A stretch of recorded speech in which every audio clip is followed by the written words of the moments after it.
Hello and welcome back to another video feature of the Immersive Worlds Handbook. Today I'm at the Churchill County Museum and Archives in Fallon, Nevada.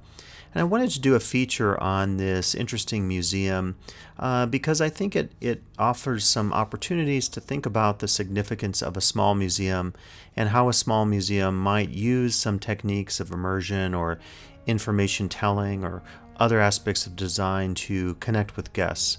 I think when you think of Fallon, Nevada, maybe you don't think of museums, but indeed this is an example of a museum in a relatively small town that is probably like many other museums around the country, in that there's a significance of local history that needs to be told.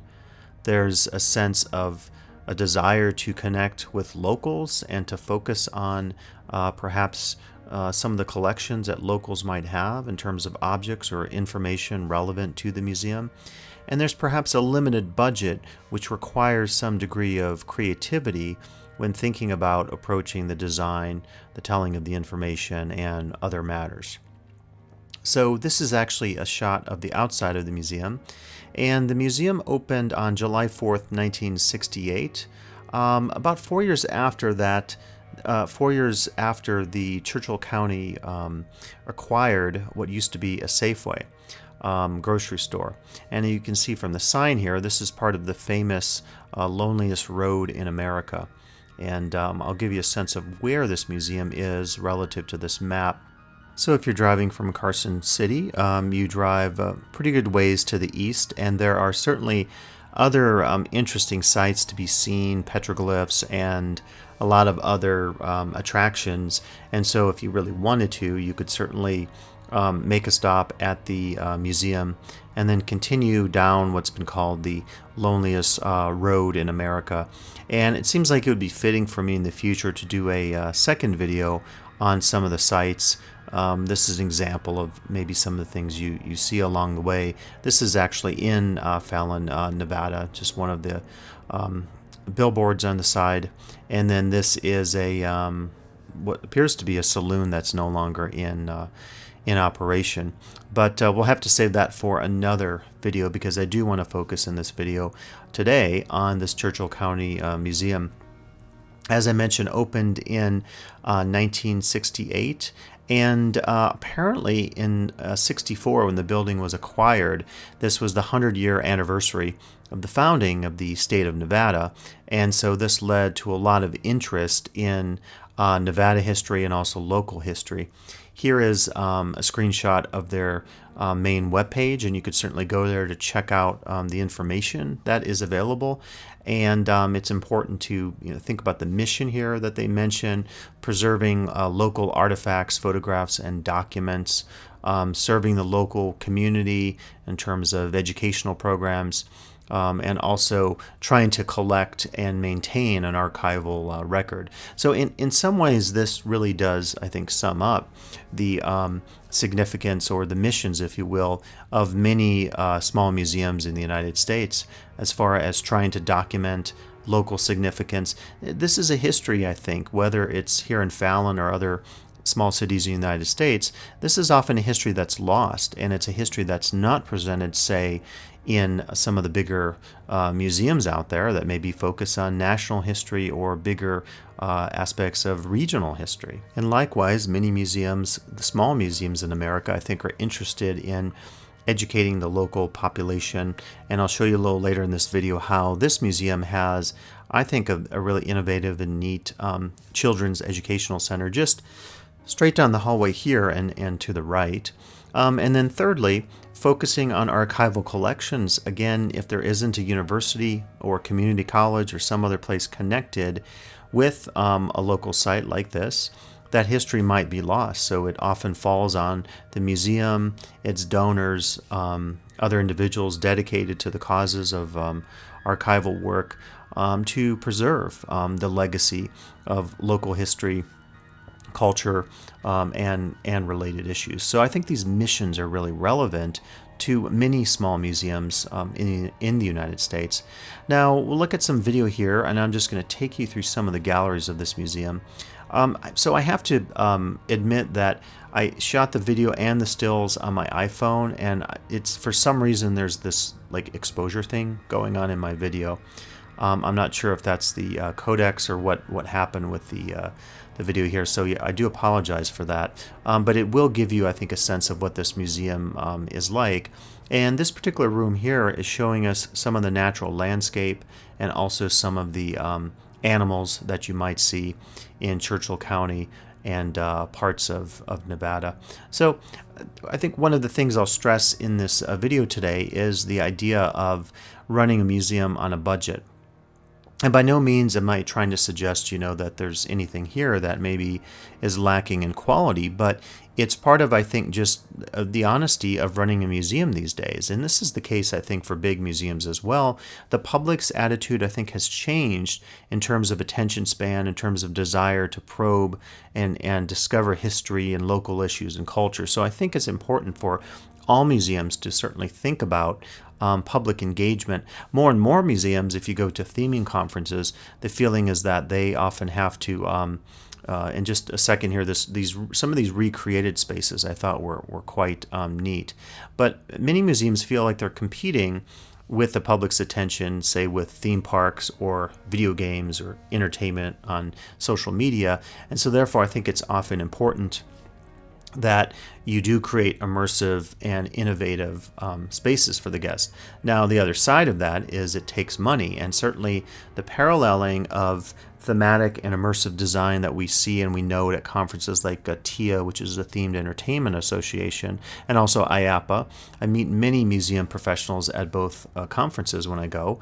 The feeling, of course, though, is whether you're a theme park or a museum, you need money to produce some of the deliverables, maybe that are going to meet the attention span standards of typical guests who visit museums or theme parks. So what I think they've done here is innovative, and what I think they've done here also is to reflect the fact that you can make your museum interesting using some of the collections available to you. There's a pretty good display there of Native American tools, arrowheads, and also some cool archaeological information there as well. This was a postcard picture booth that I don't think was working the day that I visited, and you could see it's not very fancy. There's like a green screen background, and it will take your photo and project it onto a sort of historical backdrop. So, but again, on their left here, what we're seeing, I think, is really cool in terms of giving us different local periods of architectural history, cultural history, taking us through the ages and so forth. And so there's a bit of recreation there in terms of space. You're going to see the same. If I took video of it just past these tapestries, we're going to see there's a schoolhouse recreation as well. But this museum is chock full of material culture. There's a lot of signage here. You're not going to see a lot of the interactive, immersive stuff going on, with media or social media or anything like that. So I think it's just a realization of, again, some of the limitations when you don't have, as big of a budget as other museums where you're able to deliver on some of those immersive forms of theming or design that guests are often interested in when they visit a museum. And so for me, one lesson of the Churchill County Museum is that you don't necessarily have to, just because you don't have a huge budget, you don't necessarily have to skimp on the possibilities of experience with the guests. And also you can really emphasize, and here's that recreated schoolhouse, and I thought it was kind of cool because they have the recreation, and right here kind of missing that, but there is a plaque that describes where the schoolhouse was, and I think today it's a tire store or something like this. We're actually entering into the educational area, but my second point that I was mentioning is, not only can you deliver to the guests, immersive experiences, and here's actually an image of that plaque I was mentioning, but you can show them the significance of history that is, as I mentioned earlier, otherwise lost. And so I think it's really important in terms of what they mentioned as part of their 3 missions here.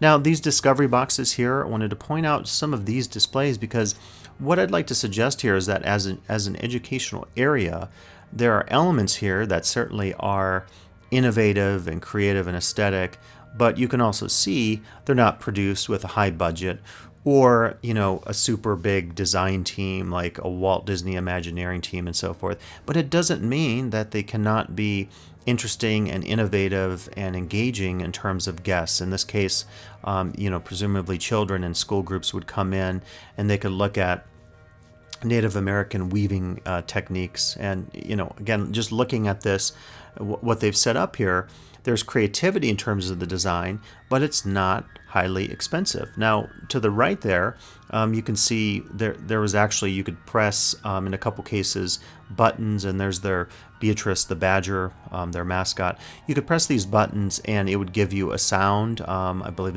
in one display it was local birds.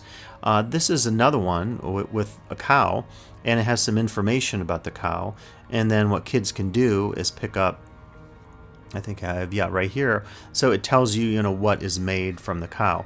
Again, if you look at this, it's not super expensive to produce this, but it does tell a story, or it gives information to guests who want to know about local issues, whether, as the museum said earlier, in the mission, history, or nature. It gives them an opportunity to be a part of it. And so I think that's always important with any museum. You have, a vintage typewriter here, and then there's an activity. Here's the duck one I was mentioning. So you match the pictures and the ducks in the case. You press the button to hear the duck calls. So it's not super expensive to do some of these things that allow guests to be either educated or immersed in local history or culture. Now, this is their Annex Building, and this opened in 2000. And I believe it's an additional 2,000 square feet. I think the entire museum is over 10,000 square feet.